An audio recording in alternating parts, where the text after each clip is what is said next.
পৃথিবীর ময়দানে সব কিছু মিথ্যা হতে পারে, কিন্তু মরণের যন্ত্রণা মিথ্যা না, এটা সত্য। কেউ রেহাই পায়নি এটা থেকে। আমাদের সামনে মরণ নেই। আরো জোরে বলেন, কুল্লু নাফসিন যায়িকাতুল মাউত ওয়া ইন্নামা তুওয়াফাউনা উজুরাকুম ইয়াউমাল কিয়ামাহ ফামান যুহজিহা আনিন নার ওয়া উদখিলাল জান্নাতা ফাকাদ ফাজ। সূরা আলে ইমরান 185 নম্বর আয়াতে আল্লাহ বলেন, প্রত্যেকটি জীব মারা যাবে, জীবন যারে দিয়েছি তার মরণ লাগবেই। আমাদের নবীর মতো এত ভালোবাসার জিনিস তো আল্লাহর কাছে ছিল না, তারও মরা লিখেছে। এমনকি আজরাইল আর ফেরেশতা জিবরাইল দুইজন এসে বলেছিল, হে রাসূল যতদিন থাকতে চান থাকতে পারবেন। নবীজি বলেন, তারপরে কি? মরা লাগবে। কারণ এটা থেকে আজ পর্যন্ত আল্লাহ কাউকে রেহাই দেয়নি, কিয়ামত পর্যন্ত কাউকে দেবেও না। নবীজি বলেন, ও ভাই জিবরাইল, মরায় যদি লাগে তখন এই নশ্বর দুনিয়ায় থেকে আমি করব কি? তাড়াতাড়ি করে আমার বন্ধুর কাছে আমারে নিয়ে চলো। আল্লাহ যে মাওতা দিয়ে আয়াত শুরু করলাম, এইটা বলার জন্য পর্যন্ত আসলাম। হযরতে আজরাইল বলে, হে নবী তাহলে আমি শুরু করলাম। বুকের ওপরে শুধু হাতটা দিয়েছিলেন। বিশ্বনবী চিৎকার মেরে বলে, ভাই তাড়াতাড়ি হাত সরান। কেন? মনে হচ্ছে উহুদ পাহাড় আমার বুকের ওপরে রেখে দিয়েছেন। অথচ আমি তার জীবনী পড়ে দেখেছি, রাহিকুল মাখতুম বিশ্ব নবী মুহাম্মদ রাসূলুল্লাহর পুরা জীবন লেখা আছে। নবীজির এই শরীরের ভেতরে আমার মতো হামজার ৭০ হামজার শক্তি ছিল। এত বড় মহান মানুষ, শক্তিশালী মানুষ পৃথিবীতে, তার এখানে হাত দিয়েছে আজরাইল। এটাই যদি মনে হয় যে উহুদ পাহাড় দেখেছে হাত সরান, তাহলে আমাদের তো হাতও দেওয়া লাগবে না, শুধু আঙ্গুল দিলেই শেষ। কথা বলেন না কেন? কেউ রেহাই পায়নি এটা থেকে। আমাদের সামনে মরণ নেই। আরো জোরে বলেন, পৃথিবীর একজন জীবনী পড়েছিলাম, হযরতে ইদ্রিস আলাইহিস সালাম। উনি কিন্তু শখ করে মৃত্যুবরণ করেছিলেন। হযরতে আজরাইল একবার আল্লাহকে বলে, রব্বুল আলামিন তোমার নবী ইদ্রিস খুব সুন্দর, আমার বন্ধুত্ব করতে মনে চায়, শুধু অনুমতি দাও আমি একটু বন্ধুত্ব করি, দেখি কেমন। অনুমতি নিয়ে আসলেন, বলে আমি আজরাইল এসেছি আপনার সাথে বন্ধুত্ব করব। উনি বলছেন, না আমি যার তার সাথে বন্ধুত্ব করি না, কারণ বন্ধুর প্রভাবে পৃথিবীতে সবচাইতে বেশি পড়ে জীবনে।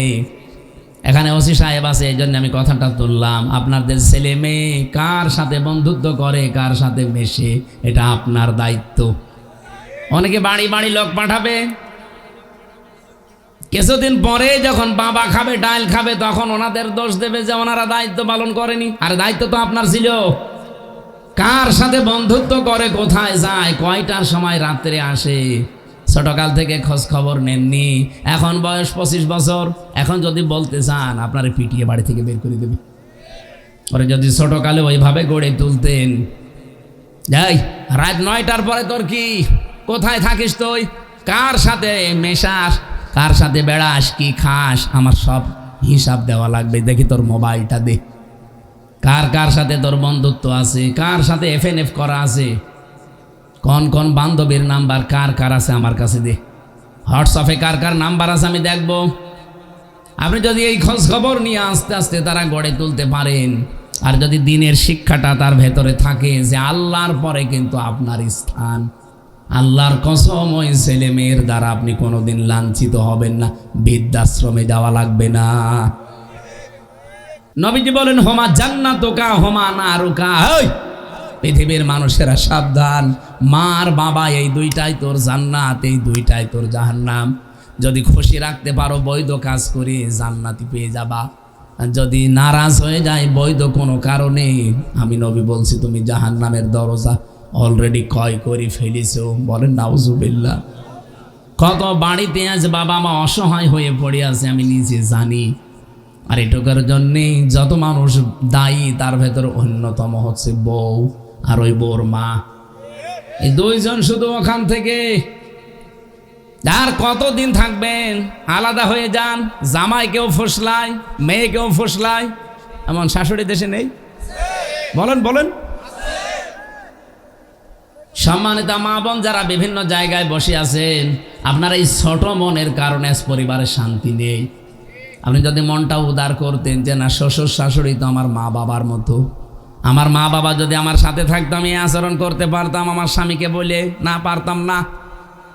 আমি নিজে যেহেতু একজন জামাই, আমি নিজে একজন স্বামী, আমি যে কোরআন হাত দিয়ে বলতে পারি, আমি আমার শ্বশুর শাশুড়িকে যেই নজরে আমরা দেখি, বউগুলো যদি আমাদের মা বাবাকে ওই নজরে দেখতো, বাংলাদেশে কোনো সন্তান আলাদা হওয়া লাগতো না।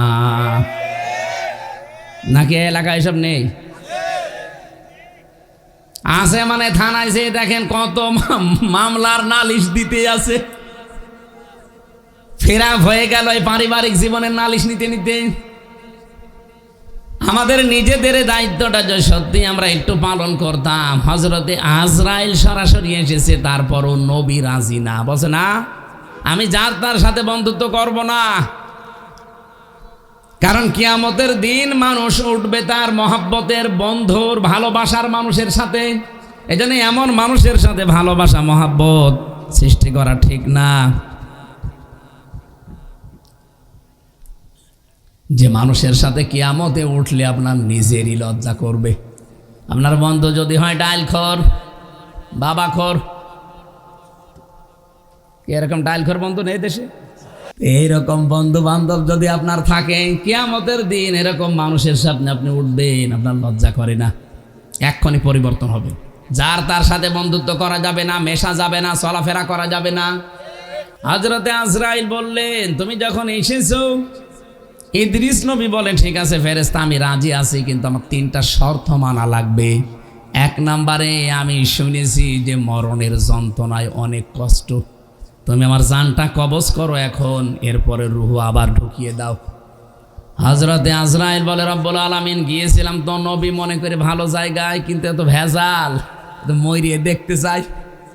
আল্লাহ পাক বলেন ঠিক আছে এখন মরতে চাই, আমার বান্দার শখ, আমার নবীর শখটা পূরণ করো, জানটা কবজ করার পরে আবার ভেতরে দিয়ে দাও। রূহ কবজ করে যখন দিয়েছে, বলে কি আর কিছু বাকি? হ্যাঁ আমি জাহান্নাম দেখতে চাই, শুনেছি জাহান্নামে নাকি মানুষ গেলে মরেও না, বাঁচেও না। কেমন জাহান্নাম আল্লাহ বানিয়েছে, আমার নিয়ে চলেন।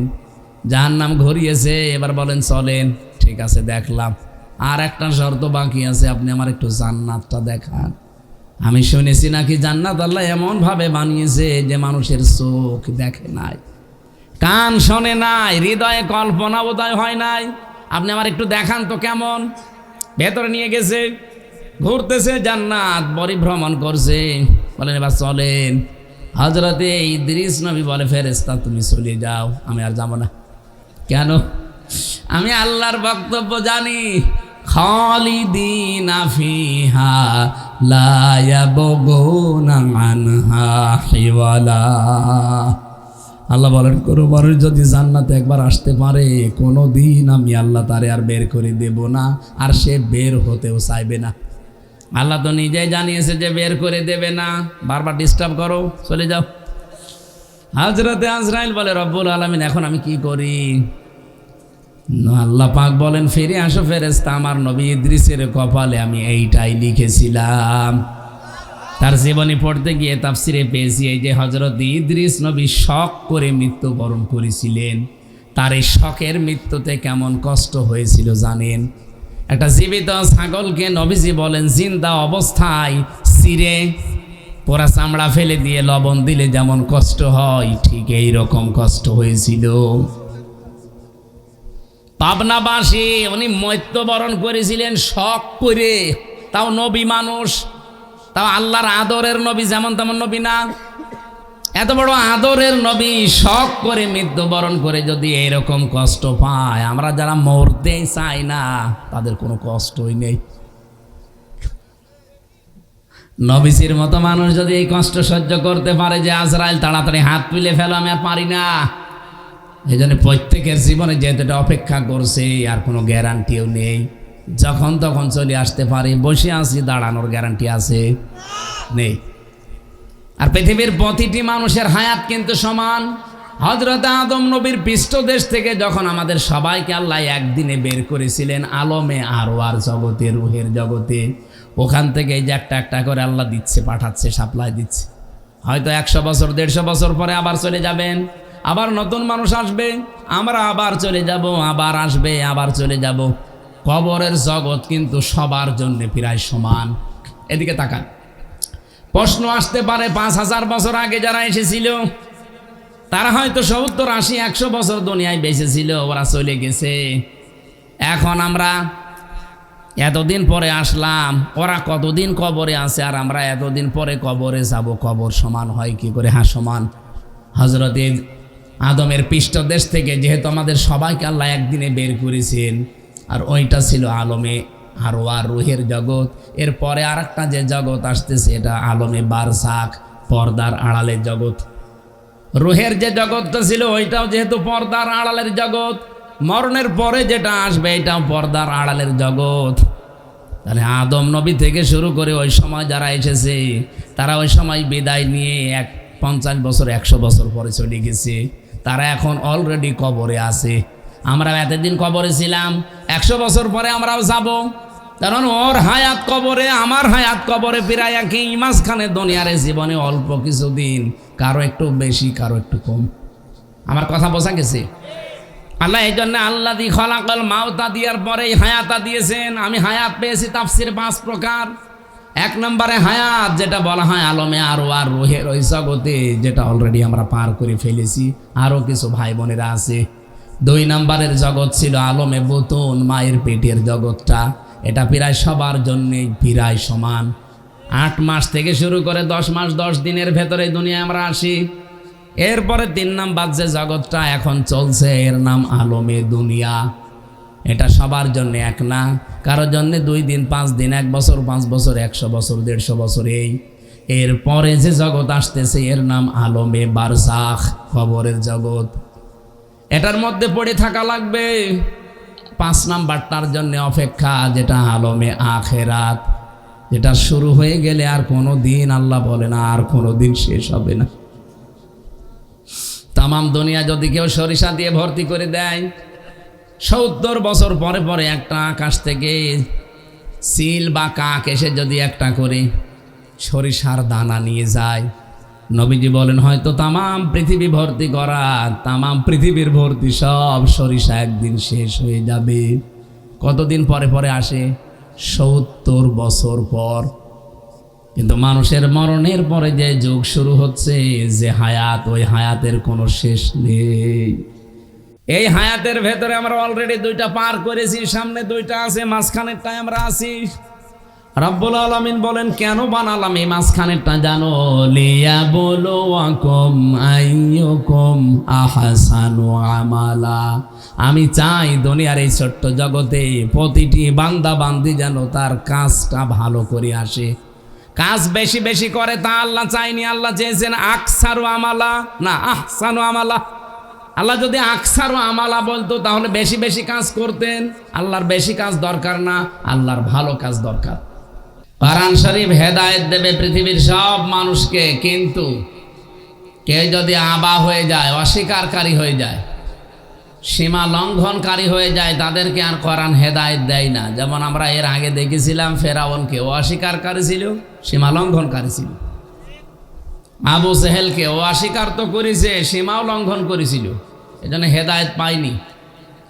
এই পৃথিবীতে এখনো জিন্দা মানুষের ভেতরে, বিশেষ করে আমার এই বাংলাদেশে বহু এরকম মানুষ দেখতে পাচ্ছি যারা অলরেডি অস্বীকার করছে এবং সীমা লঙ্ঘন করে ফেলেছে।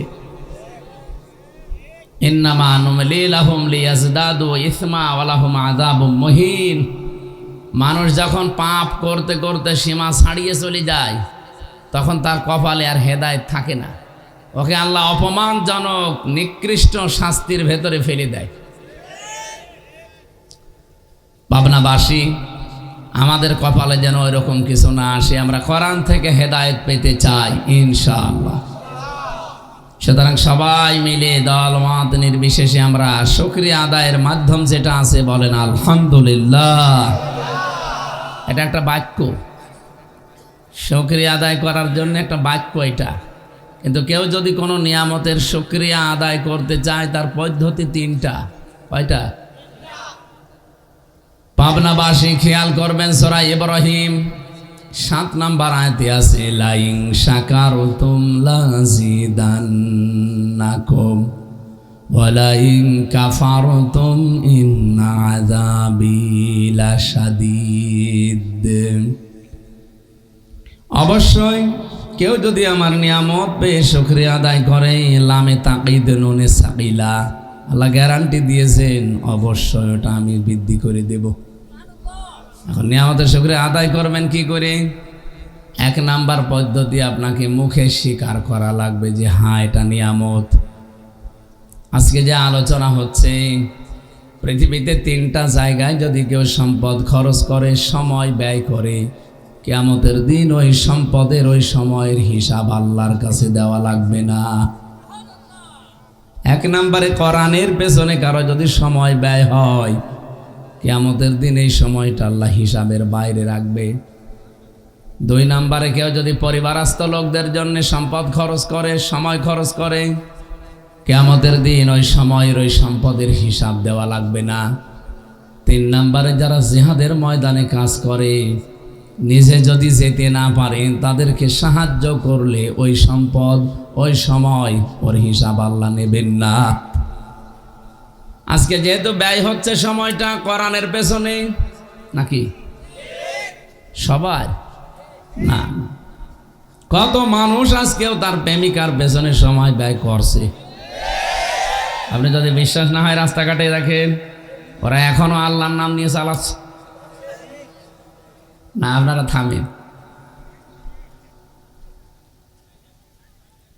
একবার মাহফিল পেয়েছিলাম, কোন জেলায় যে আমার মনে আসতেছে না, এদিকে আলোচনা চলছে আর ওদিকে শুনলাম যে গ্যাঞ্জাম। কি হয়েছে?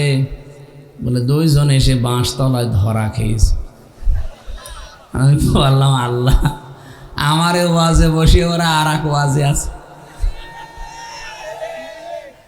এরকম ওয়াজে এলাকায় কেউ নেই তো? না, আছে, আপনি হয়তো টের পাচ্ছেন না। যারা আছে তাদের ওই ওয়াজ বন্ধ করা দরকার। কারণ আজকে আমরা সময় ব্যয় করতে এসেছি কোরআনের পেছনে, নাকি হামজার পেছনে? কোরআনের পেছনে। কোরআনের পেছনে যদি সময় আপনি ব্যয় করেন, আপনি যেহেতু মনে করছেন যে এটা নিয়ামত, এটা নিয়ামত না। এখানে আসা বসা, শ্বাস প্রশ্বাসে নিঃশ্বাসে নেকি হচ্ছে। যদি কিছু নাও হয় তাও গোনা হচ্ছে না। অন্তত এই যে মাগরিব থেকে পর্যন্ত যারা বসে আছেন, কিছু যদি সওয়াব আল্লাহ নাও দেয়, একটাও গোনা হয়নি। হয়েছে? ওই হালকা পাতলা বিড়ি যারা খেয়েছে হালকা গোনা হতে পারে। আর আমার মনে হয় এখানে কোনো বিড়িখোর আসেনি। 2-1টা যদি আসেও তারা ওই খেতে আগে আবার চলে এসেছে। হ্যাঁ, এখনও যদি কারো নেশা লেগে থাকে, খেয়ে আবার চলে আসবেন। অনেকে আবার চলে যাবেন, একেবারে চলে যান না। অন্তত আমরা ঘন্টাখানেক কথা বলি নাকি? তাহলে কে বুঝলাম আমরা যে কোরআনের পেছনে যেহেতু আমরা সময় ব্যয় করছি, এটা একটা নিয়ামত। আর এটা পৃথিবীর শ্রেষ্ঠ নিয়ামত, আফদালুল ইবাদাতি তিলাওয়াতুল কোরআন। সেই হিসাবে এই নিয়ামতটা আমরা স্বীকার করলাম নাকি? অনেকে স্বীকার করে না এখন। অনেকে মনে করে না এটা ওই জিনিস না, এখানে রাজনীতি হবে। আরে ভাই, এখানে যদি কোরআন দিয়ে রাজনীতি করা হয় তাহলে আসল যে দুর্নীতি ওটা তো বন্ধ হবে। কোরআনের রাজনীতি থাকলে যে দুর্নীতি বন্ধ হয় তার প্রমাণ আপনাদের সাবেক এমপি মাওলানা মতিয়ার রহমান নিজামী মন্ত্রিত্ব চালিয়েছে। মন্ত্রী হওয়ার পরেও এই পৃথিবীর ইতিহাস যে 36 টাকা তিনি ফেরত দিয়েছে। আপনি কি চাতা মনে করছেন? আপনি করে দেখেন তো। আপনি মন্ত্রী না, আপনার যদি মেম্বার বানানো হয় 36 টাকা না, আরো 36,000 টাকা আপনি কাবি খা। এই জানেন না, আপনি রাজনৈতিকভাবে হয়তো তার আদর্শ আপনি মানেন না, কিন্তু লোকটা যে ভালো ছিল এটাকে আপনাকে স্বীকার করা লাগবে। কারণ পৃথিবীর ইতিহাসে পাল্টিয়ে দিয়েছে। পৃথিবীতে ইতিহাস নেই যে মন্ত্রী হওয়ার পরে পৃথিবীর কোনো দেশে এসে দায়িত্ব শেষ করার পরে টাকা ফেরত দেয়, অথচ উনি দিয়েছে। কি কি স্বচ্ছ ছিল লোকটা, আপনি চিন্তা করতে পারেন? বাংলাদেশে এই যে যারা মন্ত্রী ছিল, এই 54 বছর বাদ দিলে আমি 15.5 বছর ধরেন তো, এক একজনের টাকা ফেরত দেওয়া দূরের কথা, 620টা বাড়ি একজনের। ভূমি মন্ত্রী ছিল, এই পাবনার এটা না, ওই চট্টগ্রামের ওইটা। কয়েকদিন আগে আমি গিয়েছিলাম মালয়েশিয়া, সিঙ্গাপুর, থাইল্যান্ড, এই দেশগুলোতে ঘুরছিলাম। যেই হোটেলে উঠি, হোটেলের নিচে নেমে দেখি 2 শয়তান বসে আছে। কি গো, হুজুর আমরা আগেই পালিয়েছি। আপনি পালাবেন কেন? আপনি পালালেন কেন? আপনার না 620টা বাড়ি, একটা বাড়িতেও তো থাকতে পারেন না। ওই দেশে ওরা সাহেব পাড়া বানিয়েছে, বেগম পাড়া বানিয়েছে কানাডায়, কেউ সেকেন্ড হোম বানিয়েছে, তো থাকতে পারে না, সব তালা লাগানো। থাকে কোথায়? হোটেলে। একজন আমার বলছিল, হুজুর দোয়া করেন। দোয়া করবো মানে? আপনার জন্য দোয়া আসবে? আমার কাছে দোয়া চাইলে বদ দোয়া আসবে? দোয়া চাওয়ার দরকার নেই, যেভাবে আসেন চুরি করে থাকেন। কয়দিন থাকা যায় এভাবে বলেন তো? একটা ঘরের ভেতরে মনে হচ্ছে জেলের ভেতরে আছে, বাইরে তো আসতে পারে না। মালয়েশিয়াতে বাংলাদেশের 20 লাখ বাঙালি আছে, ওরে যদি পায় না পিটিয়ে ভর্তা বানিয়ে ফেলবে। এই জন্য যারা চুরি ডাকাতি ছিনতাই করলেন, টাকা পাচার করলেন, কি অবস্থা তাদের জীবনে এখন। আর যা একটা আশা ছিল, এপ্রিলের 15 তারিখের পরে আশায় গুড়ে মালি। এই জন্য দৃশ্য পাল্টিয়ে গেছে। এ প্রশাসনে বুঝে ফেলেছে এরা যে আর ববু আসার সম্ভাবনা নেই।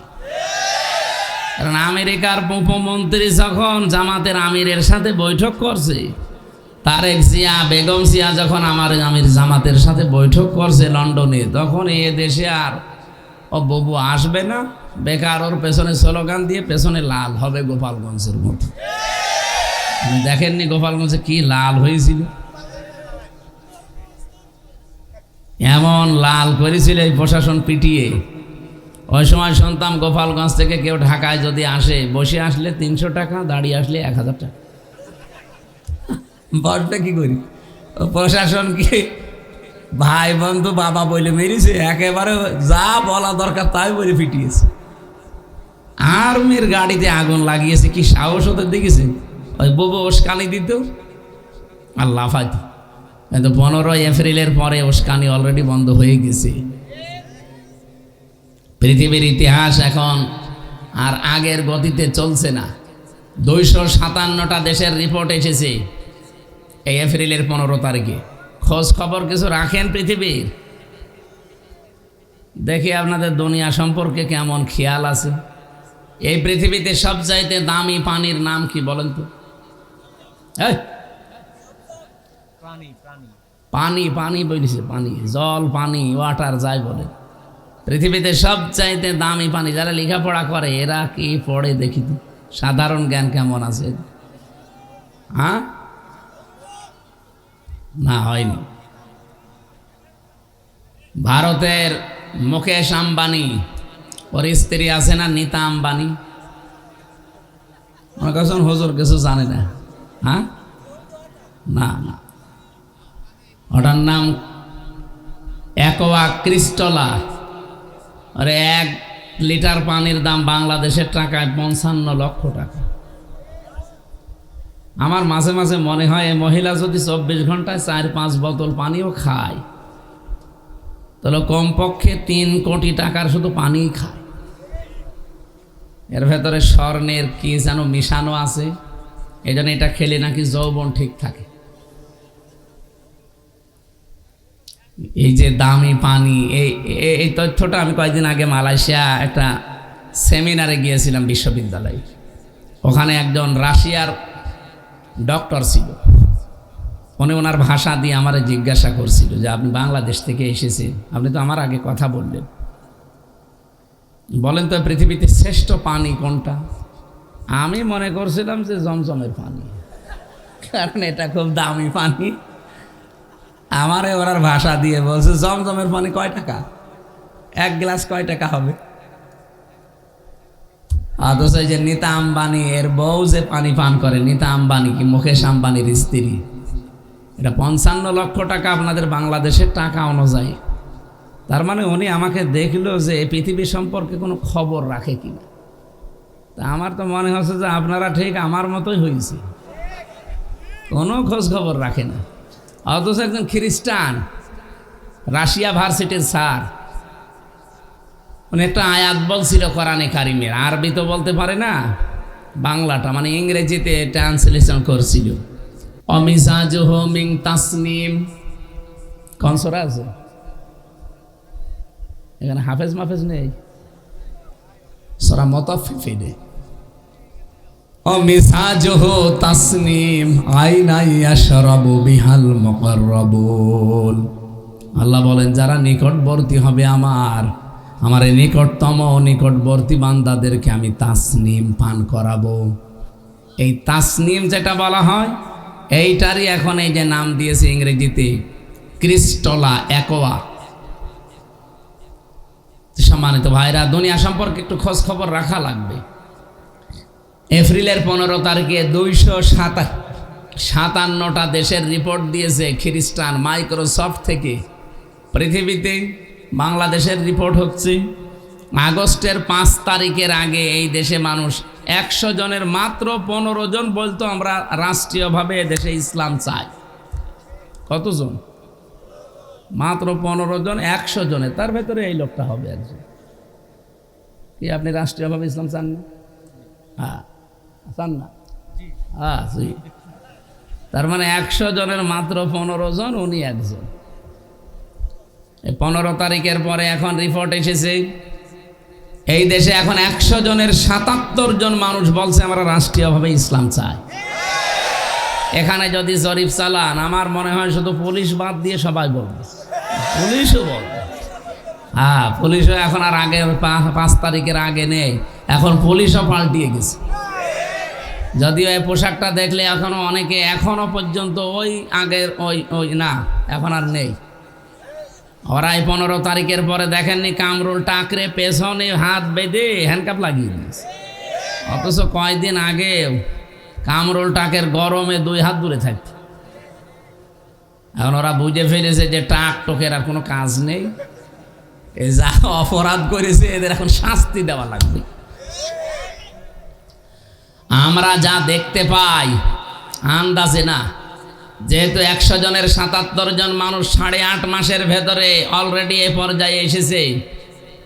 আর কিছুদিন যেতে দিন, এদেশে 100 জনের 100 জন মানুষ বলতে বাধ্য হবে যে আমরা এদেশে ইসলাম রাষ্ট্রীয়ভাবে চাই। গোবিন্দ পরামানিক কয়েকদিন আগে বলছে যে এদেশে যদি ইসলাম আসে তাহলে আমরা অন্য ধর্মে যারা আছি সবচাইতে বেশি নিরাপদে থাকব। একটা হিন্দু যদি এ কথা বলে তাহলে আমরা মুসলমান, দাদা তো আর এমনি ডক্টর ইউনূসকে দেখে হাত জোড় করে না যে বাবা আপনি আমার বাবা। ওরা গরুকে তাই মা বলে ডাকে, আর ইউনূসকে তো বাবা বলে ডাকবে, কারণ ইউনূস যে খেলা দেখিয়েছে। সত্যিই যদি এখন চীন এবং তুরস্ক, পাকিস্তান এই কেন্দ্রিক, সৌদি আরব, ইন্ডিয়া, রাশিয়া এই কেন্দ্রিক বাদ দিয়ে যদি এই কেন্দ্রিক দেশে ব্যবসা বাণিজ্য আরম্ভ হয় না, আমার মনে হয় দাদা স্টক করে পটল তুলবে। যে উদ্যোগগুলো হাতে নিয়েছে একটু দৃশ্যমান হোক, দেশের প্লট পাল্টিয়ে যাবে ইনশাআল্লাহ। আর এর সাথে যদি সামনে কোরআনে কারিম যুক্ত হয় সোনায় সুহাগা হয়ে যাবে। আমার ভাইরা এবার একটা আশার সঞ্চার করছে, যদিও এখানে যারা আলেম ওলামা এখানে দাঁড়িয়ে আছে কেন, আরো অ্যাক্টিভ ভাবে শুনবেন, আমি ক্লাস করাচ্ছি একটা। যারা আলেম ওলামা আছেন তারা এভাবে পড়েছেন কিনা আমি জানি না, আমার মনে হয় এভাবে আপনারা পড়েননি, দেখেন আপনি মিলাতে পারেন কিনা। রব্বুল আলামিন সূরা আলাম নাশরাহ লাকা সাদরাক যে সূরাটা আছে এর 5 এবং 6 নাম্বার আয়াতে জানিয়েছেন ফাইন্না মা'আল উসরি ইসরা, ইন্না মা'আল উসরি ইসরা। আপনি একটু খেয়াল করে দেখেন আয়াতটার দিকে। আমিও সারা জীবন সে জন্মের পর থেকে পড়তেছি, কিন্তু না আমি এতদিনও বুঝি নাই। একটু চিন্তা ভাবনা দিলাম, এর ভেতরে দেখি কি বের করা যায়। দেখি উসরুন এ শব্দের আগে আল্লাহ আলিফ লাম দিয়েছেন, এর আগে মা দিয়েছেন, এর আগে ইন্না দিয়েছেন, এর আগে ফা দিয়েছেন। চিন্তা করেছিলাম উসরুন ইসরুন এতটুকু বললে আমরা বুঝে ফেলতাম। এতগুলো শব্দ আল্লাহ আগে লাগালেন, সব চাইতে গুরুত্বপূর্ণ এই মাটা। মার আগে যদি কোনো শব্দের প্রথমে আলিফ লাম ব্যবহার করা হয়, আলিফ লাম যেহেতু 4 প্রকার, এখানে আল্লাহ যে প্রকার দিয়েছেন তার নাম মারেফা, নির্দিষ্টকরণ। আল্লাহ কষ্টের আগে আলিফ লাম দিয়ে নির্দিষ্ট করে জানাতে চেয়েছেন পৃথিবীর মানুষেরা, দুনিয়ায় যদি কেউ একটা কষ্ট সহ্য করো, কষ্টের সাথে সাথে আমি আল্লাহ কমপক্ষে 10 থেকে 70 থেকে 700 গুণ পর্যন্ত সওয়াব, কল্যাণ, সুখ, শান্তি মিলিয়ে দিয়ে। না এখনো হয়নি, আগে শেষ হোক। এখানে কষ্টের আগে দেখলাম আলিফ লাম দিয়ে নির্দিষ্ট করা, কিন্তু সুখের আগে আল্লাহ আলিফ লাম দেয়নি। ইসরার আগে আপনি আলিফ লাম পাবেন না, এটা অনির্দিষ্ট, এটা মারিফা নাই, না কিরা। এটা আমার ছোট্ট মাথার ভেতর এটা ধরা পড়েছে অলরেডি। এই কোরআনে যেহেতু আল্লাহ এর আগে জানিয়েছেন মান জাবিল হাসানাতি ফালাহু আশরু আমসালিহা, কোন মানুষ যদি দুনিয়ায় একটা ভালো কাজ করে, একটা ভালো কাজের জন্য কমপক্ষে তারে আমি 10 গুণ বৃদ্ধি করে দেই। কত গুণ বলেন বলেন? এখানে যদি আপনি একটা কষ্ট সহ্য করেন, ওই কষ্টের সাথে সাথে কমপক্ষে আপনাকে কমপক্ষে 10টা, সর্বঊর্ধ্বে 700, আর মাঝে আছে 70। যেহেতু বিগয়রি হিসাব আছে, কত দেবে এটা আল্লাহ জানে, এই জন্য ওইগুলো বললাম না, অন্তত 10 বলি অথবা 70 বলতে পারি। একটা কষ্টের জন্যে কমপক্ষে 70টা কষ্ট আপনি দুনিয়া আখেরাত মিলে, একটা কষ্টের জন্যে 70টা সুখ, শান্তি, কল্যাণ যাই বলেন এগুলো পাবেন। এ গ্যারান্টি দিচ্ছে কে? কিন্তু যে কোনো কাজে কষ্ট পেলেই হবে না, 3টা কারণে কষ্ট পাওয়া লাগবে। আমি আবার বলছি, খেয়াল করে। আপনার কষ্ট যদি হয় 3 কারণের যে কোনো এক কারণে, তাহলে আপনার জন্য একটা কষ্টে 70টা শান্তি আল্লাহ জড়িয়ে দিয়েছেন। কষ্ট কয়টা? হ্যাঁ হয়নি, একটা। কারণ কয়টা? আরো জোরে বলেন। একটা কষ্ট যদি কেউ সহ্য করে দুনিয়ায় 3টা কারণে, আর যে কোনো কারণে কষ্ট পেলে আপনি সুখ পাবেন না। কত মানুষ প্রেমে ব্যর্থ হয়ে কষ্ট পায়, সুখ পাবে? হাসিনাও কষ্ট পেয়েছিল যাওয়ার সময়, আপনারা দেখেছেন ওনার কান্না। স্বামী মরে গেলেও মনে হয় এত কাঁদেনি। তার মানে কষ্ট না পেলে কাঁদতো না, কষ্ট পেয়েছে, কিন্তু ওই 3 কারণ যেটা আমি তাফসিরে পড়েছি ওর ভেতরে আমি পাইনি। কয়টা কারণ বললাম? এবার একটা একটা করে শোনেন, দেখেন আপনার জীবনে এ কারণ আছে কিনা। 1 নম্বরে, কেউ যদি আমার আল্লাহর জন্য কষ্ট পায়, কেউ যদি রাসূলুল্লাহর জন্য কষ্ট পায়, কেউ যদি মানবতার জন্য কষ্ট পায়।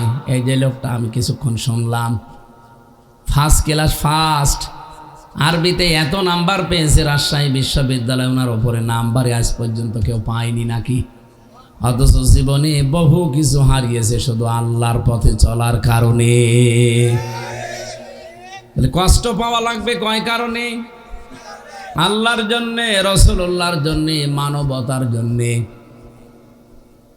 এই 15.5 বছরে আমরা যারা আল্লাহর জন্যে কষ্ট পেয়েছি, রাসূলুল্লাহর আদর্শের জন্যে কষ্ট পেয়েছি, মানবতার জন্যে কষ্ট পেয়েছি, আল্লাহর কসম মাস্ট বি এক একটা কষ্টের জন্যে 70টা সুখ আল্লাহ রেডি করে রেখেছেন।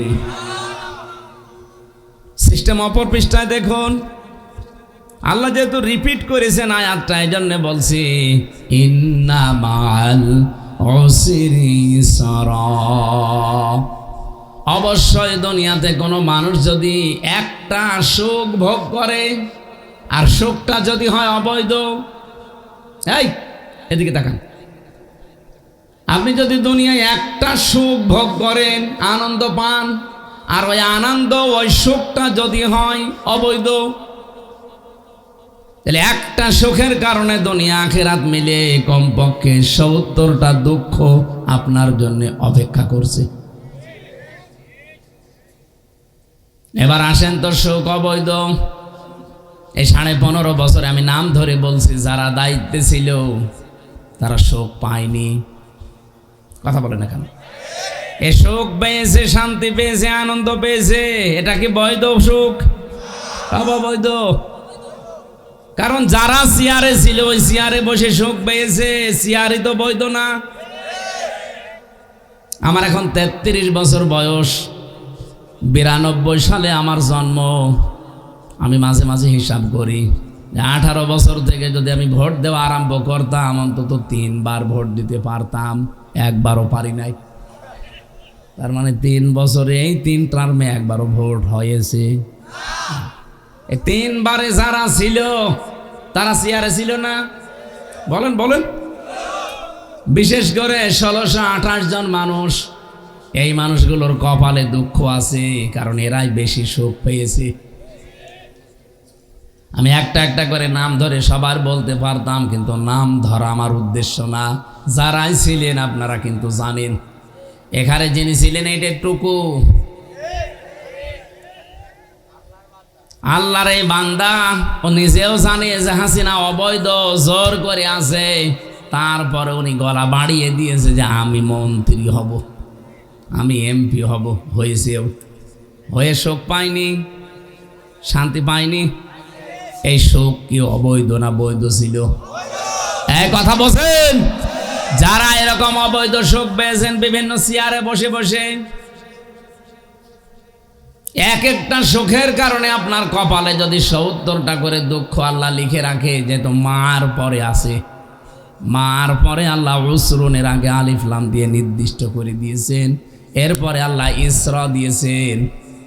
সিস্টেমটা আল্লাহ 2 বার দিয়েছেন এই কারণে, কষ্টের পরে যেমন সুখ, সুখের পরও কষ্ট আছে। কিন্তু সুখটা যদি হয় অবৈধ। আর যারা পরকীয়া প্রেম করে তারা সুখ পায় না। না, এই এলাকায় সব নেই। যারা এই লাইনে আছেন আপনি কিন্তু সুখ পাচ্ছেন, শান্তিতে আছেন। এই জন্যই তো 2-3 ছেলে ফেলে ধুয়ে চলে যাচ্ছে আল্লাহর রাস্তায়। সুতরাং সুখ যারা পান পরকীয়া প্রেম করে, এটা কি বৈধ সুখ না অবৈধ? বলেন বলেন। এটা বুঝেছেন তো নাকি? এরকম অবৈধ সুখে যারা আছেন এই মুহূর্তে তওবা করেন যে এরকম কাজে আমি আর থাকবো না। হাত তোলেন। আরে বাবা, তুমি লাইন করে বসে আছো। এই দাঁড়িয়ালা, আউযুবিল্লাহ। কার সাথে লাইনে যাব না? আয় না, আমি হাসির খোরাকি দেইনি। এমনিতে যারা হাত তুলছে তুলুক, আপনি দাঁড়িয়ালা আমার হাত তুলতে গেল।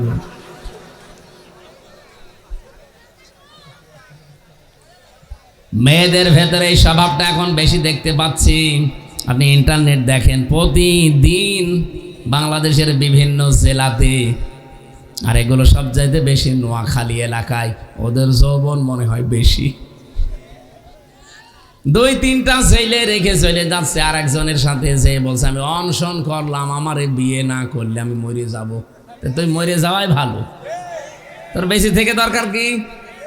বৈধ স্বামী আছে, এরপরও যারা 2-3টা ছেলে মেয়ে রেখে চলে যাচ্ছে আলাদা জনের সাথে, একে মহিলা বলা যায়? কলঙ্ক একটা। এরা সুখ অবশ্যই কিছু না কিছু আগে পেয়েছে, নাই তো যেত না। কথা বলো না কেন? এরকম কোন সুখ পায়নি তারা। এই অবৈধ সুখ যারা পেয়েছেন, এই সুখের কারণে এবার আপনি এক একটা সুখে, যেহেতু অবৈধ সুখ ছিল, ৭০টা করে দুঃখ আপনার সামনে অপেক্ষা করছে।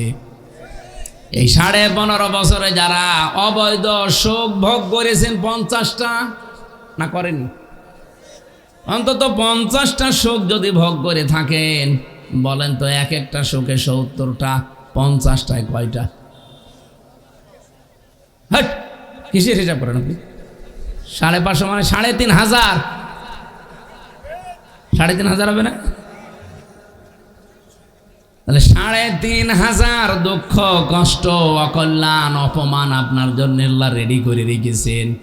এই জন্যই তো হাসিনার কপাল খারাপ, এত সুখ পেয়েছে, ওর সুখের হিসাব নেই। এক একটাই যদি ৭০টা হয়, আপনি হিসাব করে দেখেন ও কব্বরে চলে যাবে। তারপরেও আর চট করে ঢুকে পড়ার মতো কায়দা নেই, কারণ এতগুলো অপমান অপদস্থ অশান্তি দুঃখ আপনি পাবেন, তারপরে তো সুখ। তাহলে তো কোরআন শরীফ ঝামেলা হয়ে যাবে। কি আমি কথা বোঝাতে পেরেছি কিনা বলেন? সুতরাং অবৈধ সুখ আর সামনে যেন কেউ না পায়। অনেকে আবারও ফের অবৈধ সুখ পাওয়ার জন্য চেষ্টা করছে যে আমি কিচ্ছু চাই না। কি চান? নির্বাচন চাই। আরে ভাই, নির্বাচন তো আমিও চাই, কিন্তু ২৭৩২ জন মানুষ মরে গেল, এদের জীবনের কোনো দাম নেই। তারা যে উদ্দেশ্য অন্তত জীবনটা দিয়ে গেল, তাদের সে উদ্দেশ্যকে সফল করেন। তারা সংস্কার চেয়েছিল। আমরা চাই, বারবার বলেছি, যারা দায়িত্বে আছেন ১৬২৮ জন মানুষ এখনো পর্যন্ত ওই চেয়ারে আছে যারা ১৫.৫ বছর ছিল। এইগুলোকে পাল্টান। এগুলো সব হয় জালেম, নয় জালেমদের দোষ। ওই পাবনারটা গেছে কুষ্টিয়ায়, কুষ্টিয়ারটা এসেছে কুড়িগ্রাম, এইভাবে। তাছাড়া জিনিস একই আছে। এই মালগুলো সব পাল্টাতে হবে। যারা এতদিন বৈষম্যের শিকার ছিল তাদেরকে নিয়ে এসে চেয়ারগুলোতে বসান। কালকে নির্বাচন দিয়ে দেন, কোনো অসুবিধা নেই। কিছুই চাই না উনি। কি চান? বাবা নির্বাচন চায়। নির্বাচন আমি দিয়ে করবো কি? হয়তো আবার ওই আগের ভোট, দিনের ভোট রাতে হয়ে যাবে। এই কথা বলছে না কেন? এই জন্য আমি আমার বাংলায় বলছি, ভাই সংস্কার না করে দিলে আমি জানি যে আবার ওইটাই হবে। নির্বাচন আপনাদের চাইতে আমি আরো বেশি চাই, কারণ যতদিন প্রতিনিধিদের হাতে দেশের ক্ষমতা নির্বাচিত প্রতিনিধির হাতে দেওয়া না হবে, যারা পালিয়েছে ওদের ষড়যন্ত্র ততদিন থামবে না। কারণ ওরা বিশাল একটা ধাক্কা খেয়েছে, ওরা জীবনে কল্পনাও করে না এরকম হোঁচট খাবো। বাইরের দেশগুলো দেশে গোপনে গোপনে একটু দেখা করে দোয়া চাওয়ার জন্য বললাম, ওই যে দেখা হয়। তাহলে আমার কাছে দোয়া চেন না, শেষে বদদোয়া বেরিয়ে যাবে, কারণ আমি নিজে ভিকটিম। 3টা বছর আমার সাথে যা করেছেন, আমি যদি দোষ করতাম আমার শাস্তি দিলে আমি মেনে নিতাম। এমন একটা মামলায় 3 বছর ফাঁসির কন্ডেম সেলের ভেতরে আমার রেখে দিলেন। ও ছাতা জীবনে আমি কোনোদিন নামই শুনি নাই। আমার মামলা দিয়েছিল আনসারুল্লাহ বাংলা টিমের প্রধান। কি সেটা আমি জানি না।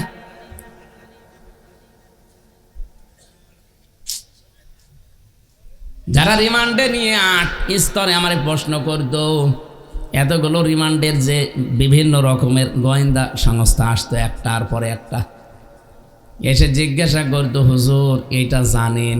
আমি জানবো কি করে? জীবনেতে আপনার কাছে শুনলাম।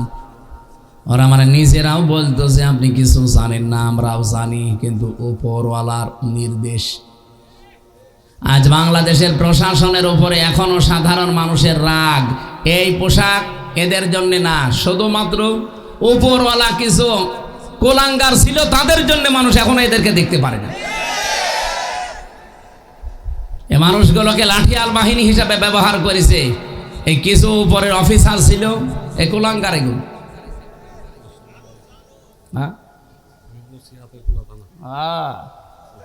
আল্লাহর ওলি একজন পাওয়া গেছে না, আলহামদুলিল্লাহ। আমরা চাই যারা বৈষম্যের শিকার ছিল এতদিন, তারা এসে এই চেয়ারগুলোতে বসবে।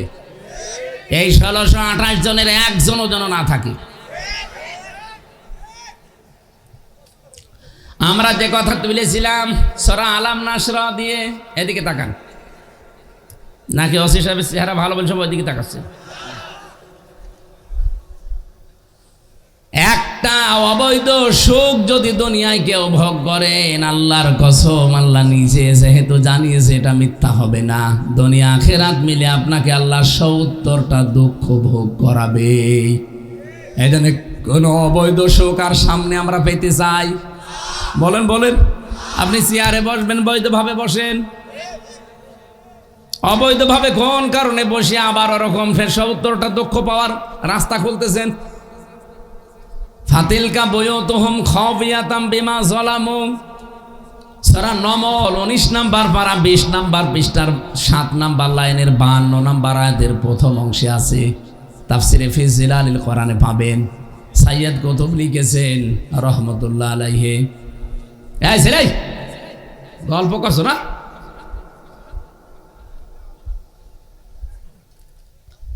আল্লাহ পাক বলেন এই সেই ঘরগুলো, এদিকে তাকান, এই সেই ঘরগুলো খাওফিয়াতান জনশূন্য হয়ে গেছে, পরিত্যক্ত হয়ে পড়ে আছে বিমা যালামু, এদের জুলুমের কারণে। আমি এই বিমা যালামুর ব্যাখ্যা পড়তে গিয়ে তাফসিরে দেখেছি একটা দুইটা না, আমার জীবনে আমি প্রায় 42টার উপরে মিলিয়েছিলাম। আল্লাহ কেন খাওফিয়াতান দেওয়ার পরে বিমা যালামু দিল? কারণ কত শব্দ ছিল সেগুলো দিল না। মুফাসসিরিন ইকরাম ব্যাখ্যা করতে গিয়ে লিখেছেন এটা পৃথিবীতে সত্যি যারা জুলুম করে ওই জুলুমের জায়গা পর্যন্ত আল্লাহর কাছে অভিশপ্ত হয়ে যায়। জালেমকে তো আল্লাহ ঘৃণা করে, এবং যে জায়গায় জুলুম করা হয় জায়গা পর্যন্ত আল্লাহর কাছে কালার হয়ে যায়। এই জন্য জায়গাও আল্লাহ উজাড় গৃহ বানিয়ে দেয়। হজে যারা যায় জিজ্ঞাসা করে দেখেন, একটা জায়গা আছে ওই জায়গাতে খুব দ্রুত যাওয়া লাগে। নবীজি বলেন এই জায়গাটা অভিশপ্ত, তার মানে ওখানে এর আগে জুলুম করা হয়েছিল। যেখানে কন্যাদেরকে জীবিত অবস্থায় কবরের ভেতরে মাটি দিয়ে দিত, ওই জায়গাতেও দেখেছি মানুষজন তাড়াতাড়ি বলে এখান থেকে সরেন, কারণ এই জায়গাটা যেহেতু জুলুম করা হয়েছে পুরা জায়গাটায় আল্লাহ অভিশপ্ত বানিয়ে দিয়েছে। পাবনাবাসী আরো খেয়াল করে শোনেন, আমি আয়াতটা আগস্টের 5 তারিখের পরে মিলাচ্ছিলাম। আল্লাহ তুমি বিমা যালামু দিলে, যে জালেমদের বাড়ি ঘরের দিকে তুমি ইঙ্গিত দিলে। ফাতিলকা বুয়ুতুহুম, বাইতুন দেয়নি, বুয়ুত বহু বচন। জালেমদের বাড়ি ঘরের দিকে হে নবী আপনি একটু তাকান, এই যে এই সেই বাড়ি ঘর আজ উজাড় হয়ে আছে, জনশূন্য হয়ে আছে, পরিত্যক্ত হয়ে গেছে। আমি এটা মিলিয়েছিলাম আমার কুষ্টিয়ার হানিফ সাহেবের বাড়ির সাথে, দেখি 100 ভাগ খাপের খাপ মিলে গেছে। আগস্টের 5 তারিখের বিকালবেলা যে দেখি পুরা বাড়ি মাটির সাথে মিশে গেছে, এমনকি পায়খানার প্যান পর্যন্ত লোকজন খুলে নিয়ে চলে গেছে। এত রাগ ছিল ওনার উপরে। আল্লাহ রাব্বুল আলামিন এতটুকু দিয়ে শেষ করে দেননি। রব্বুল আলামিন বলেন শুধু একজনের যদি করতাম, হানিফ সাহেবের বাড়ি যদি হতো তাহলে বাইতুন দিতাম। বুয়ুত দিয়েছি কেন জানো?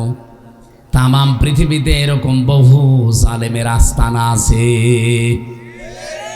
আপনি অধিকাংশ জালেমের বাড়ির মাটির নিচে টর্চার সেল পাবেন, আয়না ঘর এরকম কিছু পেয়ে যাবেন। মানবতার উপরে এত কঠিন অবস্থা তারা তৈরি করেছিল, আল্লাহর আরশ পর্যন্ত কেঁপে গেছে।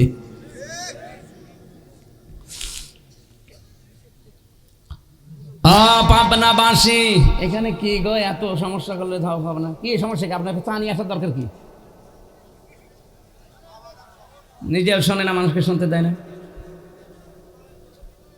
হ্যাঁ এখান থেকে যান, আবার এখানে বসে বসে গল্প করছেন না।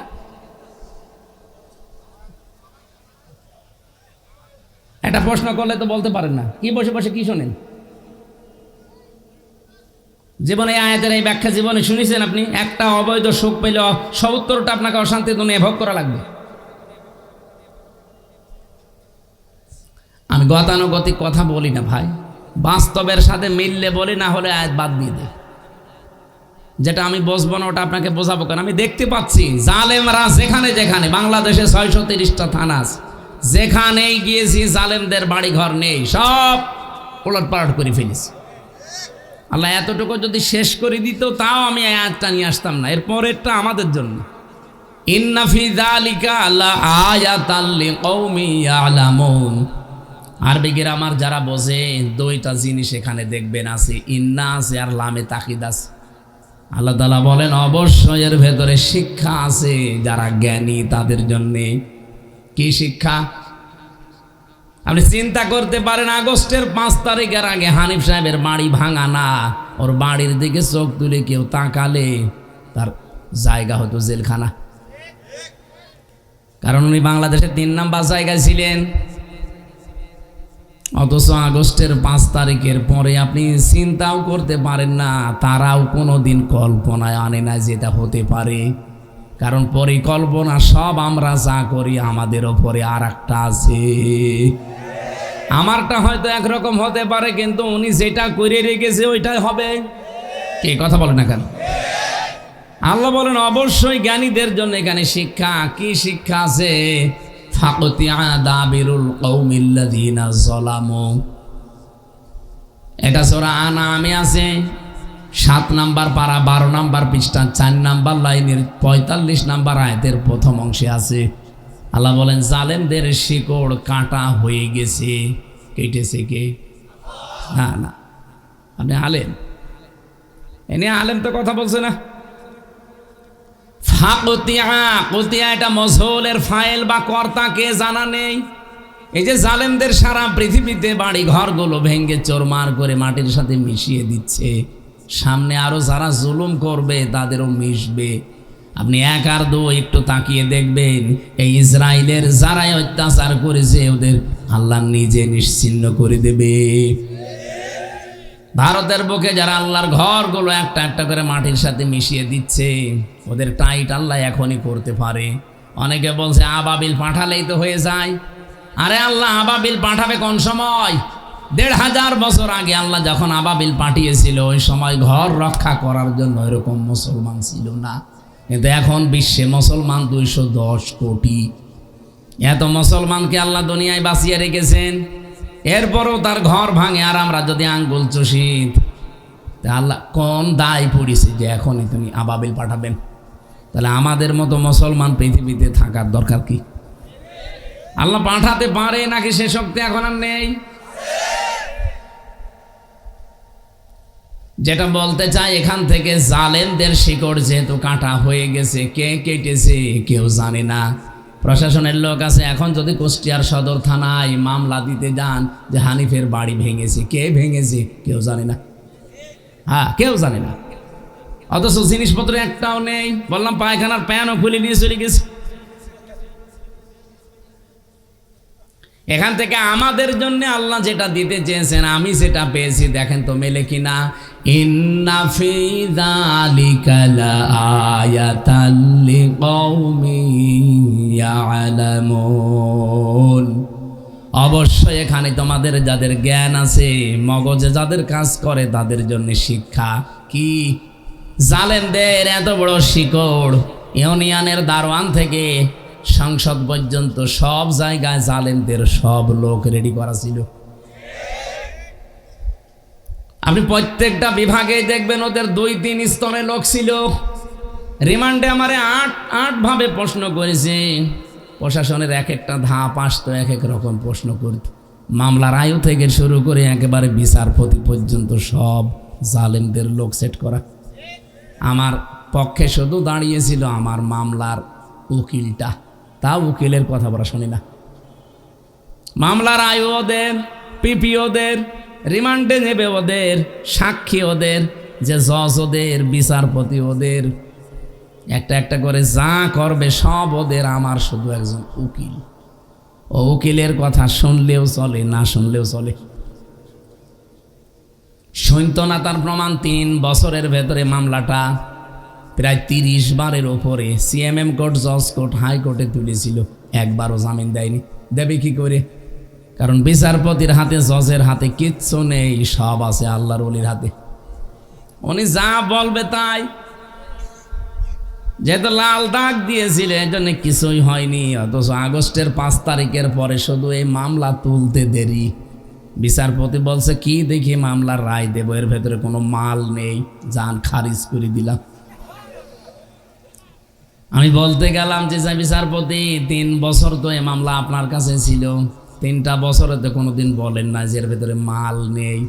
আজকে হঠাৎ করে এই কথায় আমাকে ওনার কামরায় নিয়ে গোপনে বলেছিল যে কোরআন শরীফ আমার সামনে, ওনার খাস কামরায় নিয়ে আমারে বলছিল হুজুর আগস্টের মনে হয় 12 তারিখে 13 তারিখে মামলা তুলেছিলাম, আমারে বলছে, হুজুর আমার কিচ্ছু করার নেই, আমার হাত বাঁধা ছিল, এখন আমার হাত খোলা আছে, এখন আমি ন্যায় বিচার করতে পারবো। আমরাও চাই বাংলাদেশে 1628 জন মানুষ এখনো দায়িত্বে আছে, এদেরও যেন হাত এভাবে আর বাধা না থাকে, হাত যেন আবু সাইদের মতো খোলা থাকে। ওসির হাত আপনি খুলে দেন, আপনি দেখেন ইনার হাত খুলে দিয়ে এলাকায় কোন মানুষ অন্যায় করে জীবনও টিকে থাকতে পারবে না। হাত বেঁধে দিলে উনি করবে কি, আর ওনার বাবাই করবে কি? আমরা বারবার বলছি প্রশাসনকে আপনি আলাদা একটা দিক বিভাগ করে দিন। ওরা কোনো মন্ত্রী, কোনো এমপি, কোনো নেতার কথায় চলবে না, ওরা চলবে সরাসরি ওদের আইজির কথায়। দেশটা ঠান্ডা করে ফেলবে 24 ঘন্টায়। কিসের শেষরাসর আর কিসের বড়সর, কিসের চাঁদাবাজি, কিসের ডাকাতি, ওদের হাতে যা দিয়েছে না ডান্ডা মেরে এখন ঠান্ডা বানিয়ে ফেলবে। কি করবে এখনো পর্যন্ত এটা নিরপেক্ষ হতে পারছে না। আমরা আগামীতে এটাই চাচ্ছি, ওনাদের বিভাগটা পুরা থাকবে একেবারে আইজি পর্যন্ত, কারো কথা শোনার দরকার নেই। কোন নেতা, কোন খেতা, কোন এমপি, কোন মন্ত্রী, কোন পাগল, কোন ছাগল কি বলবে সেইটা শুনে ওনার মতো মানুষ চলবে। এমন নেতা ওনার কাছে যে এমন কথা বলে, নেতার পেটে যদি বোম মারেন নিজের নাম সই করতে পারবে না, অথচ লোকটা অনার্স মাস্টার্স করা ওনারে আদেশ দেয়। আমি আবার বলছি বারবার, আমি আমির জামাতকেও বলেছি যে যারা দায়িত্বে আছে এদেরকে বলেন প্রশাসনকে সামনে যেন ওদের বিভাগটা পুরা আলাদা, ওরা সরাসরি মেনে চলবে ওদের আইজির কথা, আর কারো কথা শোনার দরকার নেই। দেশটাতে ন্যায় বিচার প্রতিষ্ঠার জন্য প্রশাসনই একমাত্র মুখ্য বিষয়। এটাকে আমরা আজ বেঁধে রেখেছিলাম আর দলীয়করণ করেছিলাম, এই জন্য শান্তি দেখতে পাননি। অথচ এদের মর্যাদা দাম এত বেশি, এরা আছে বলে আমি বলছি আল্লাহর কসম না, হযরত ওমর এই পুলিশ প্রশাসন বানিয়েছে, পুলিশ প্রশাসন এটা বানিয়েছে হযরত ওমর। বলেন যে জাহান্নামে আল্লাহ দেবে না, তার ভেতরে প্রশাসনের পুলিশ আর বিডিআর, যারা মানুষের জান মাল ইজ্জত আবরু হেফাজতের জন্য রাত জেগে পাহারা দেয়, তাদের ভেতরে এরা না? আপনি রাত 2টায়, এই যে 12টায় এখন বাড়ি যাব, 2-3 জায়গায় দেখবেন পাহারাদার বসে আছে। এই জন্য রাস্তায় রাতে গেলে 3টা জিনিস দেখা যায়, হয় বক্তা, নাই কোত্তা, নাই পুলিশ। এই যে রাত জেগে জেগে এরা পাহারা দিচ্ছে বলে এখনো চলাফেরা করা যাচ্ছে, ওরা যদি নিউট্রাল হয়ে যায় এ দেশ বসবাসের অযোগ্য হয়ে যাবে। 3 দিন কি অবস্থা ছিল দেখেছেন? আর 2 নম্বরে যারা গভীর রজনীতে মহান আল্লাহর ভয়ে উঠে কন্দন করে নিজের অপরাধের কারণে, এই 2টা চোখকে আল্লাহ কিয়ামতের দিন আর যাই করুক জাহান্নামে দেবে না। বাংলার প্রশাসনকে হযরত ওমর যেভাবে বানিয়েছিলেন আল্লাহ যেন ওই জায়গায় পৌঁছিয়ে দেন, বলেন আমিন। এদের দায়িত্বগুলো পুরাটা জনগণের জন্য, যেহেতু পুরাটাই আল্লাহ যেন জাহান্নাম থেকে মুক্তির কারণ বানিয়ে দেয়। আমার ভাইরা, যেহেতু রাত গভীর হয়ে যাচ্ছে, আমি আনুষঙ্গিক কিছু বলতে চাই না, একবারে যে তেলাওয়াতকৃত আয়াতের তাফসিরে দিতে যাচ্ছি। সূরা মুলক 2 নম্বর আয়াতটা পড়েছি। এই আয়াত সম্পর্কে এত তথ্য আমার এই মাথার ভেতরে আল্লাহ দিয়ে দিয়েছেন, সারা জীবন যদি আয়াত নিয়ে তাফসির করা হয় আমার জীবন শেষ হয়ে যাবে, এই কথাগুলো শেষ হবে না। যেহেতু হেদায়েতমূলক কথা বলবো আগে আমি জানিয়েছি, ওইভাবে আমি আরম্ভ করছি। জবান খোলে কোরআনের সোনালী আয়াত থেকে কিছু নেওয়ার জন্য পড়েন, আউযু বিল্লাহি মিনাশ শাইতানির রাজিম, বিসমিল্লাহির রহমানির রহিম, আল্লাযী খালাকাল মাউতা ওয়াল হায়াতা লিয়াবলুয়াকুম আইয়ুকুম আহসানু আমালা হুয়াল আজিজুল গফুর। সূরা মুলক, কোন সূরা? মুলক মানে রাজত্ব। কয়েকটা শিরকে আয়াত থেকে আমরা আজকে বের করব। এইদিকে তাকান, যে চলে যাচ্ছে যাক, জরুরি থাকলে তো যাবে, যারা বসে আছেন শোনার জন্য এদিকে তাকান। মুলক মানে কি বললাম? রাজত্ব। বলেন বলেন। এখানে 30টা আয়াত আছে। আমার আল্লাহ 30টা আয়াত সম্বলিত এই সূরাটা দিয়েছেন। কিছু ফজিলতের কথা কয়েকটা বলি নেই। কেউ যদি সূরা মুলুক বিশ্বাস করে ঘুমানোর আগে প্রতিদিন একবার করে পড়ে, এই নিয়তে যে এর ভেতরে আল্লাহর 30টা ক্ষমতার কথা আছে, তাহলে ও মরণের পরে কবরে দিলে ওর কবরের আযাব আল্লাহ বলেন মাফ। এই জন্য এই আয়াতটার আমল শুরু করবেন আজকে থেকে। সময় পেলে ঘুমানোর আগে, খুব বেশি হলো মুখস্থ থাকলে 3-4 মিনিট লাগবে, বেশি সময় লাগার কথা না। কবরের আযাব থেকে আল্লাহ মুক্তি দেওয়ার জন্যে সূরা মুলক পড়েছি আমরা। মুলক মানে যেহেতু রাজত্ব, এই বিশ্বাস এখন থেকে বদ্ধমূল করা লাগবে। আর রাজত্বের মালিক আমেরিকা না, ভারত না, কে? অনেকে কিন্তু এটা মনে করে যে না, ভারত যা বলবে তাই হবে। সে তারিখ গুজরিয়ে গেছে। কি কথা বলেন না কেন? আমেরিকা যা করবে আমার জন্য তাই হবে না। তাহলে আপনার ঈমান, আমাদের তো আর ওদের মতো দুনিয়ার জীবনই শেষ না, আর একটা জীবন আছে। এই জন্য আমাদের উচিত হবে এই মুহূর্ত থেকে আকীদা সাফ করা। বিশ্বাস যাদের ভেতরে উলট পালট আছে ও তারা যেন পরিষ্কার করে নেয়। ক্ষমতায় দিতে পারে শুধুমাত্র জনগণ। কে? বলেন বলেন।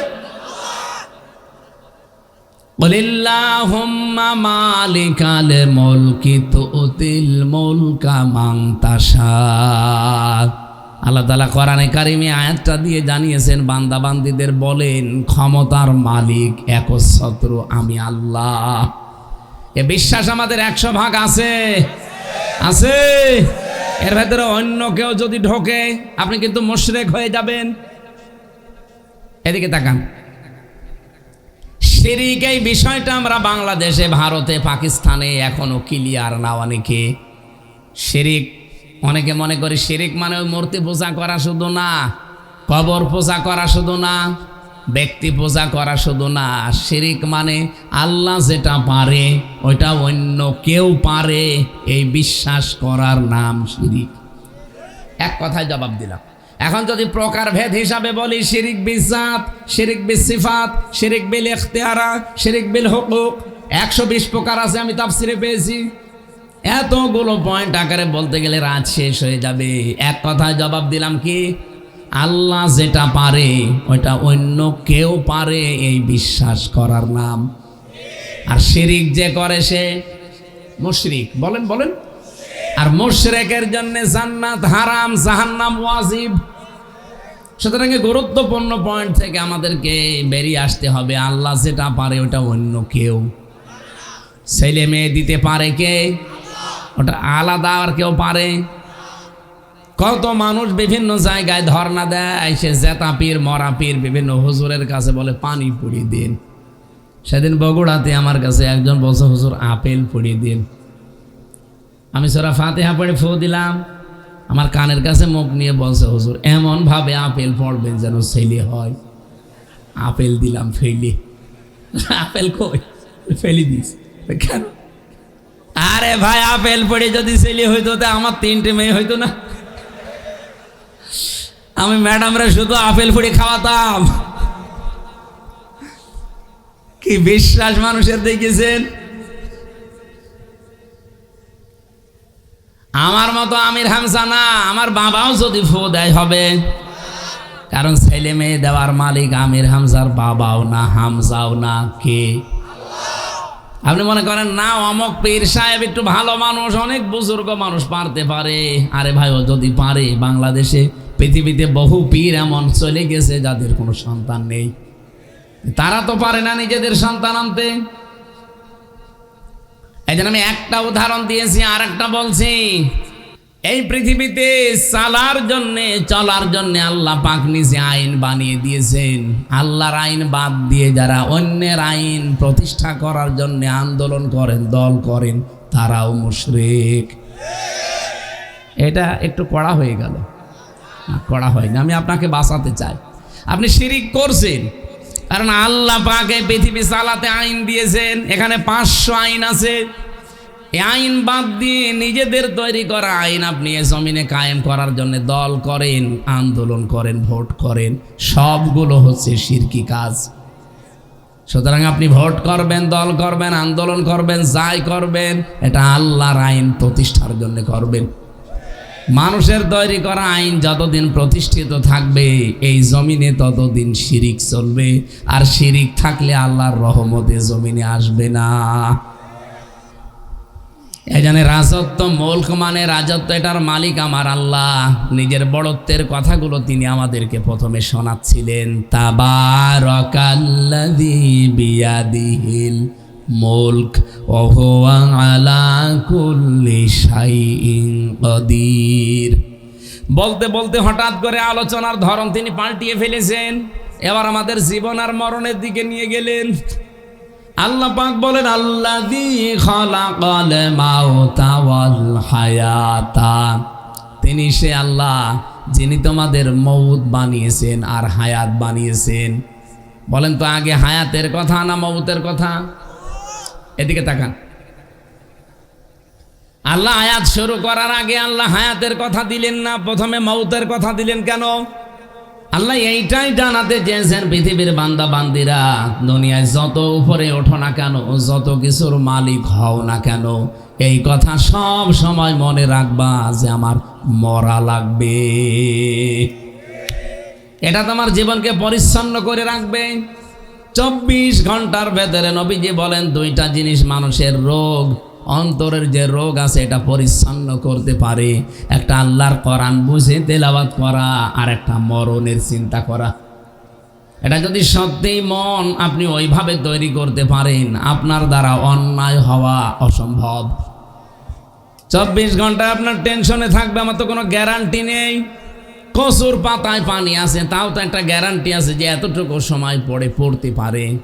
আমার যে ভেতরে নড়াচড়া করছে রুহু, এর কোনো গ্যারান্টি, কারণ এর পুরাটাই কন্ট্রোল করছে কে?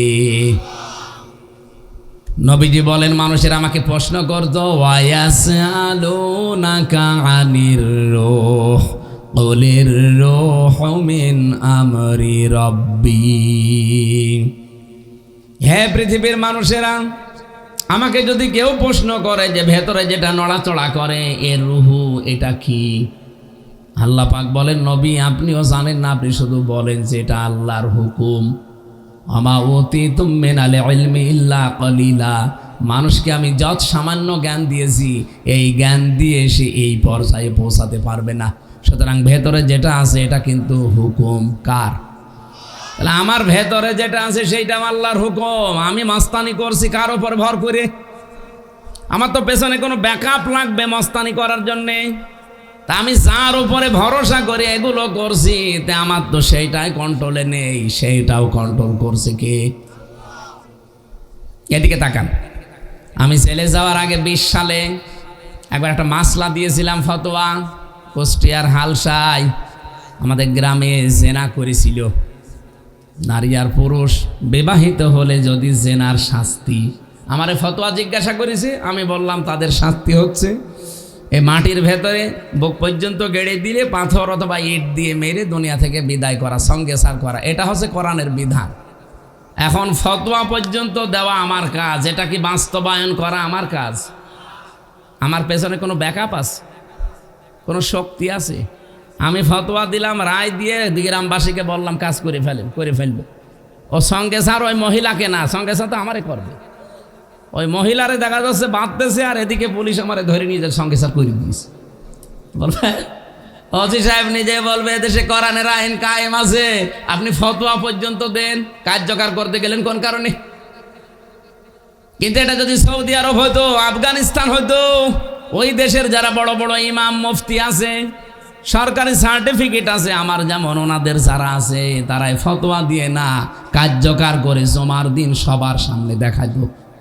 কারণ তাদের সামনে কি আছে? তাদের সামনে পেছনে ব্যাকআপ আছে, শক্তি আছে। আমি সেটার উপরে ভর করে দুনিয়ায় হারামি খারাপি কাজ করে বেড়াই। কার ওপর ভরসা করি? আমার জীবনের ওপরে। জীবনই তো আমার কন্ট্রোলে নেই। কি কথা বলছে না কেন?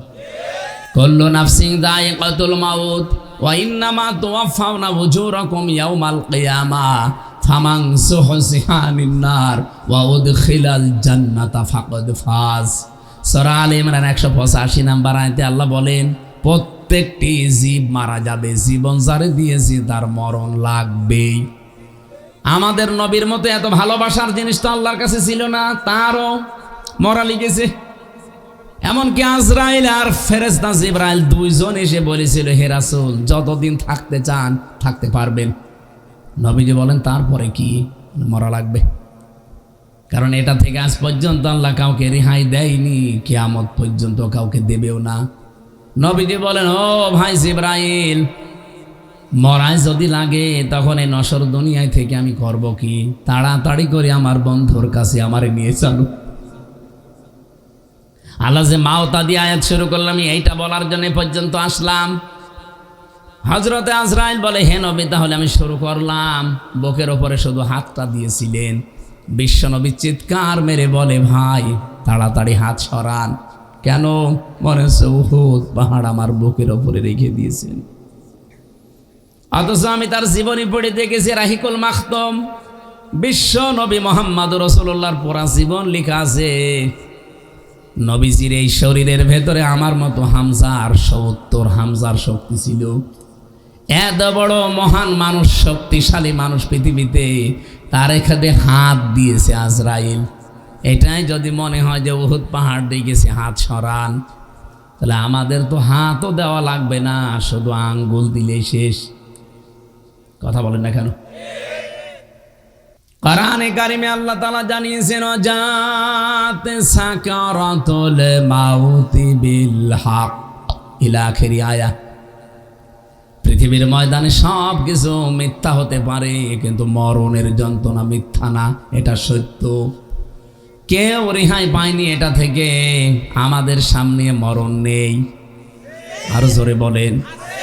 পৃথিবীর একজন জীবনী পড়েছিলাম, হযরতে ইদ্রিস আলাইহিস সালাম। উনি কিন্তু শখ করে মৃত্যুবরণ করেছিলেন। হযরতে আজরাইল একবার আল্লাহকে বলে, রব্বুল আলামিন তোমার নবী ইদ্রিস খুব সুন্দর, আমার বন্ধুত্ব করতে মনে চায়, শুধু অনুমতি দাও আমি একটু বন্ধুত্ব করি, দেখি কেমন। অনুমতি নিয়ে আসলেন, বলে আমি আজরাইল এসেছি আপনার সাথে বন্ধুত্ব করব। উনি বলছেন, না আমি যার তার সাথে বন্ধুত্ব করি না, কারণ বন্ধুর প্রভাবে পৃথিবীতে সবচাইতে বেশি পড়ে জীবনে। এখানে ওসি সাহেব আছে, এই জন্য আমি কথাটা তুললাম। আপনাদের ছেলে মেয়ে কার সাথে বন্ধুত্ব করে, কার সাথে মেশে, এটা আপনার দায়িত্ব। অনেকে বাড়ি বাড়ি লোক পাঠাবে, কিছুদিন পরে যখন বাবা খাবে ডাল খাবে তখন ওনাদের দোষ দেবে যে ওনারা দায়িত্ব পালন করেনি। আর দায়িত্ব তো আপনার ছিল। কার সাথে বন্ধুত্ব করে, কোথায় যায়, কয়টার সময় রাত্রে আসে, ছোটকাল থেকে খোঁজ খবর নেননি। এখন বয়স 25 বছর, এখন যদি বলতে চান আপনারে পিটিয়ে বাড়ি থেকে বের করে দেবে। ওরে যদি ছোটকালে ওইভাবে গড়ে তুলতেন, যাই রাত 9টার পরে তোর কি, কোথায় থাকিস তুই, কার সাথে মেশাস, কার সাথে বেড়াস, কি খাস, আমার সব হিসাব দেওয়া লাগবে। দেখি তোর মোবাইলটা দে, কার কার সাথে তোর বন্ধুত্ব আছে, কার সাথে FNF করা আছে, কোন কোন বান্ধবীর নাম্বার কার কার আছে আমার কাছে দে, হোয়াটসঅ্যাপে কার কার নাম্বার আছে আমি দেখব। আপনি যদি এই খোঁজ খবর নিয়ে আস্তে আস্তে তারা গড়ে তুলতে পারেন, আর যদি দিনের শিক্ষাটা তার ভেতরে থাকে যে আল্লাহর পরে কিন্তু আপনার স্থান, আল্লাহর কসম ওই ছেলে মেয়ের দ্বারা আপনি কোনোদিন লাঞ্ছিত হবেন না, বৃদ্ধাশ্রমে যাওয়া লাগবে না। রাজশাহীতে 4টা ছেলে মেয়ে লোকটার, অথচ ট্রেনের নিচে মাছা দিয়ে আত্মহত্যা করে মরে গেল। শুধু আমি দোষ এই ছেলে মেয়েকে দেই না, ওই বাবারটার দোষ আছে। যদিও মর্মান্তিক ঘটনার জন্য আমি দুঃখিত, কিন্তু এই ছেলে মেয়েরও দোষ শুধু দিলে হবে না। আরে ভাই, ছেলে মেয়ে 4টা, তার 2টা ছেলে 2টা মেয়ে, ওরা জানেই না যে বাবাটা কি জিনিস। আল্লাহর পরে যে বাবার স্থান, মায়ের স্থান, ওরা তো জানেই না। ওরা যদি জানতো যে 2 বউর কারণে বাবাকে বাড়ি থেকে বের করে দিয়েছিল, ওই বউর মতো 1000 বউ তালাক দিত, তাও বাবারে বাড়ি থেকে বের করে দিত না। তা আপনি তো তাহলে জানানি, সে ছেলে মেয়ে জানবে কি করে যে আপনার মর্যাদা কি তার কাছে? নবীজি বলেন, হোমা জান্নাতুকা হোমা নারুকা। পৃথিবীর মানুষেরা সাবধান, মার বাবা এই দুইটাই তোর জান্নাত, এই দুইটাই তোর জাহান্নাম। যদি খুশি রাখতে পারো বৈধ কাজ করে জান্নাতি পেয়ে যাবা, আর যদি নারাজ হয়ে যায় বৈধ কোনো কারণে, আমি নবী বলছি তুমি জাহান্নামের দরজা অলরেডি ক্রয় করে ফেলিছো। বলেন নাউজুবিল্লাহ। কত বাড়িতে আজ বাবা মা অসহায় হয়ে পড়ে আছে আমি নিজে জানি। আর এটুকুর জন্যে যত মানুষ দায়ী তার ভেতর অন্যতম হচ্ছে বউ আর ওই বউর মা। এই দুইজন শুধু ওখান থেকে আর কতদিন থাকবেন? আলাদা হয়ে যান। জামাইকেও ফুসলায়, মেয়েকেও ফুসলায়। এমন শাশুড়ি দেশে নেই? বলেন বলেন। সম্মানিত মা বোন যারা বিভিন্ন জায়গায় বসে আছেন, আপনার এই ছোট মনের কারণে পরিবারের শান্তি নেই। আপনি যদি মনটা উদার করতেন যে না, শ্বশুর শাশুড়ি তো আমার মা বাবার মতো, আমার মা বাবা যদি আমার সাথে থাকতো আমি আচরণ করতে পারতাম আমার স্বামীকে বলে, না পারতাম না। আমি নিজে যেহেতু একজন জামাই, আমি নিজে একজন স্বামী, আমি যে কোরআন হাত দিয়ে বলতে পারি, আমি আমার শ্বশুর শাশুড়িকে যেই নজরে আমরা দেখি, বউগুলো যদি আমাদের মা বাবাকে ওই নজরে দেখতো, বাংলাদেশে কোনো সন্তান আলাদা হওয়া লাগতো না। নাকি এলাকায় এসব নেই? আছে মানে থানায় যে দেখেন কত মামলার নালিশ দিতে আছে। ফেরা হয়ে গেল এই পারিবারিক জীবনের নালিশ নিতে নিতে।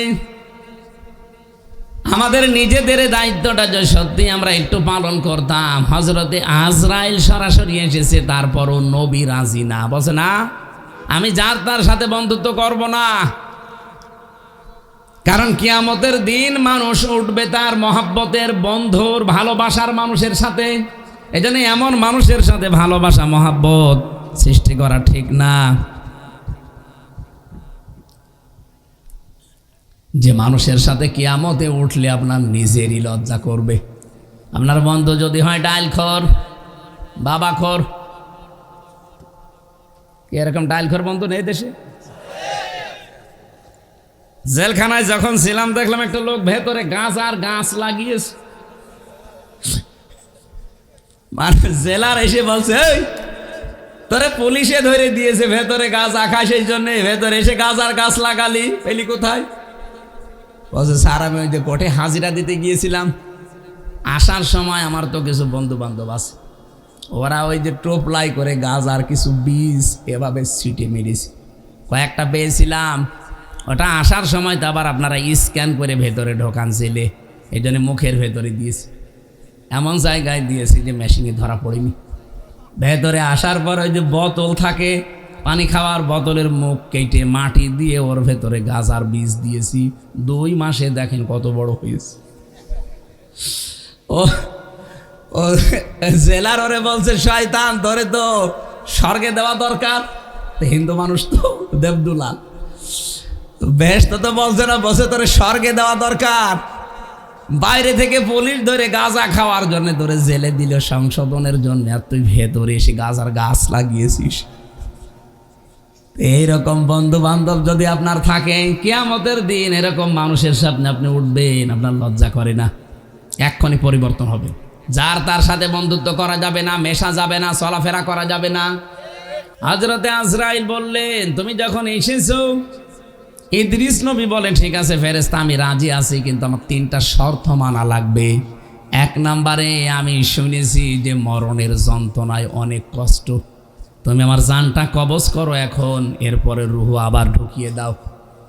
হযরতে আজরাইল বলে রব্বুল আলামিন গিয়েছিলাম তো নবী মনে করে ভালো জায়গায়, কিন্তু এত ভেজাল, মরিয়ে দেখতে চাই। আল্লাহ পাক বলেন ঠিক আছে এখন মরতে চাই, আমার বান্দার শখ, আমার নবীর শখটা পূরণ করো, জানটা কবজ করার পরে আবার ভেতরে দিয়ে দাও।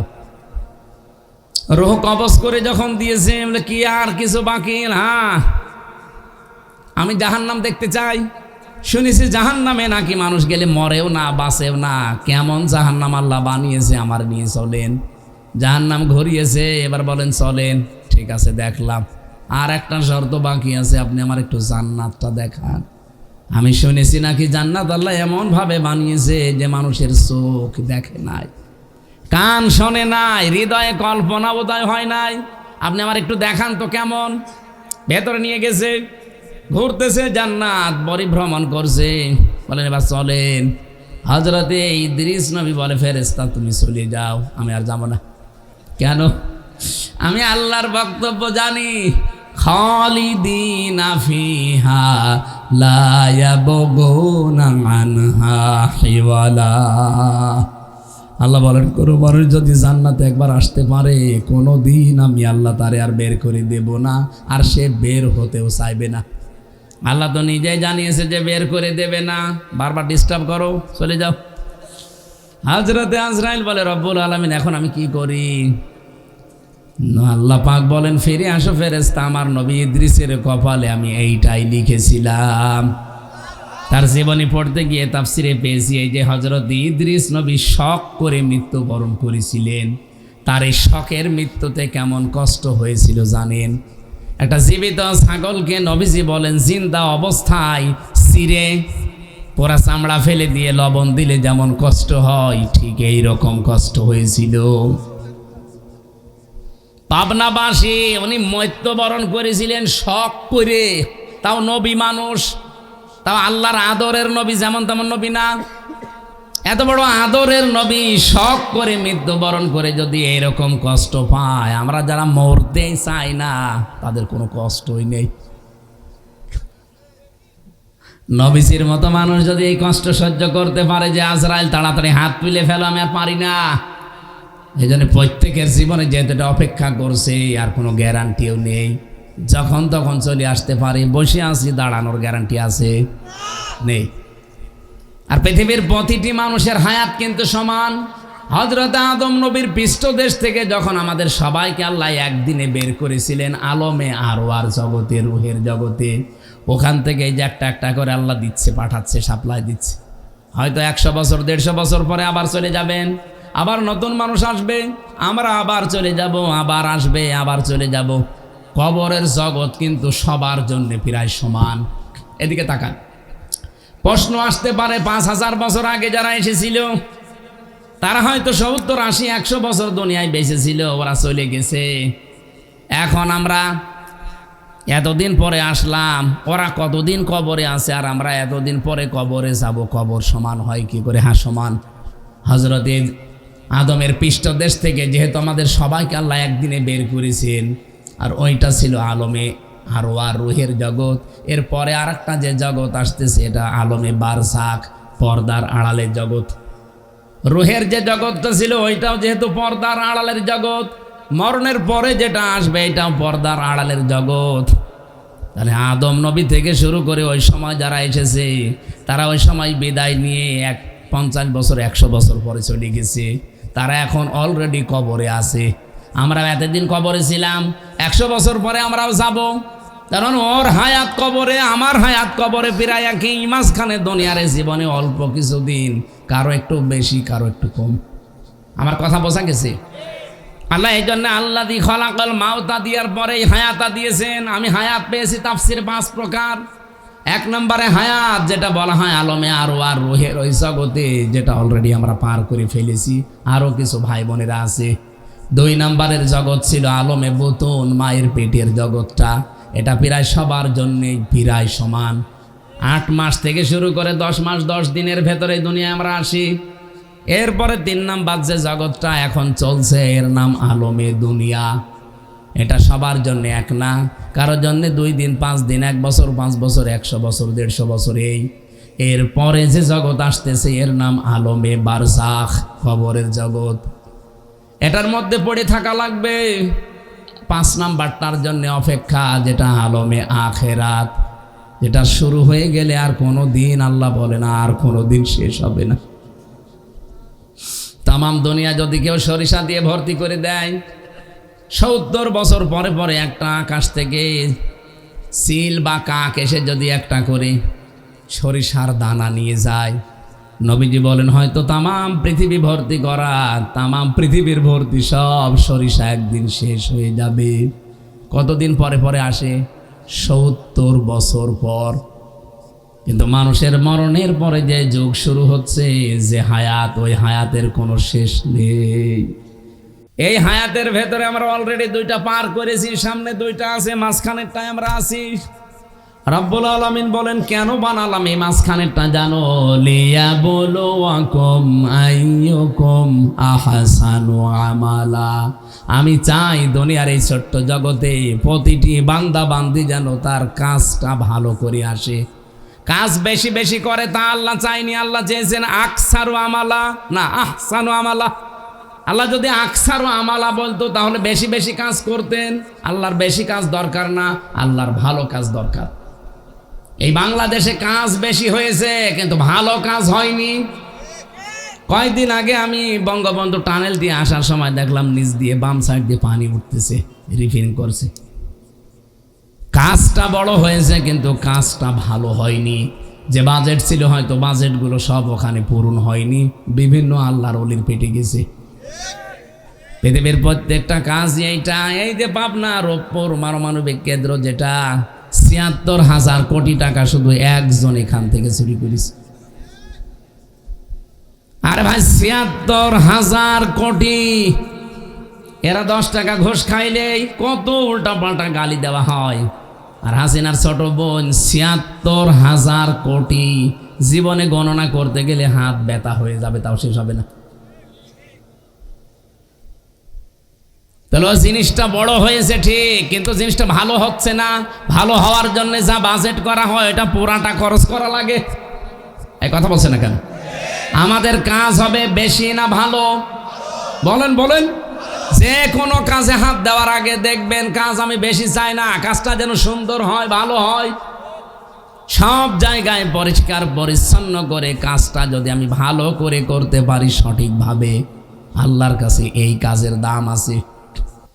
আজ বিশ্বের অন্যান্য দেশগুলো দাঁড়িয়ে গেছে দুইটা কারণে। মালয়েশিয়া ছিলাম, ওরা ২০০৪ সালের পর থেকে দাঁড়িয়ে গেছে। দুইটা কারণ, এক নম্বরে ওরা দুর্নীতি করে না, দুই নম্বর ওরা পরিষ্কার পরিচ্ছন্ন।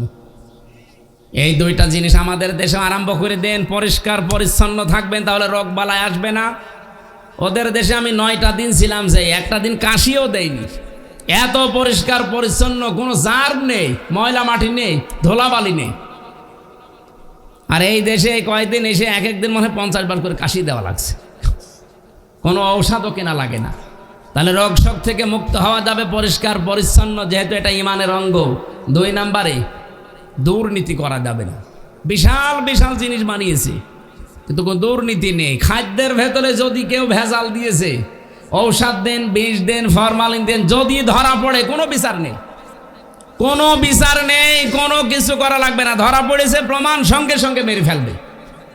আমি জমার দিন একটা মেরে ফেলতে দেখলাম, সঙ্গে কি হয়েছে, খাদ্যে ভেজাল দিয়েছিল।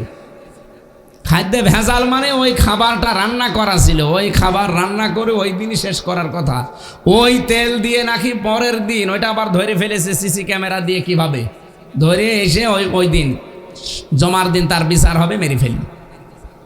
এরকম বাংলাদেশে যদি আমার মনে হয় 50টা বিচার করা হয় না, এই দেশে আর খাদ্যে ভেজাল দেওয়ার, ফরমালিন দেওয়ার, ঔষধ দেওয়ার কোনো মানুষ পাওয়া যাবে না। তখন আমাদের রোগ শোকও কম হবে। এই জন্য কাজ আমরা বেশি চাই না, কাজ কি চাই? ভালো কাজ চাই। আপনাদের মাহফিল বাস্তবায়নের জন্য এরপর অহুয়াল আজিজুল গফুর আছে, এক একটা শব্দে লক্ষ লক্ষ কথা আছে। কেন আল্লাহ আজিজ দিলেন, কেন আল্লাহ গফুর দিলেন, আর আহসানু আমালা, পৃথিবীতে সবচাইতে ভালো কাজ কোনটা, এত ব্যাখ্যা করতে গেলাম তাহাজ্জুদের নামাজের সময়। রাত 12টা পার হয়ে গেছে, আর মনে হয় আর শেকও হবে না।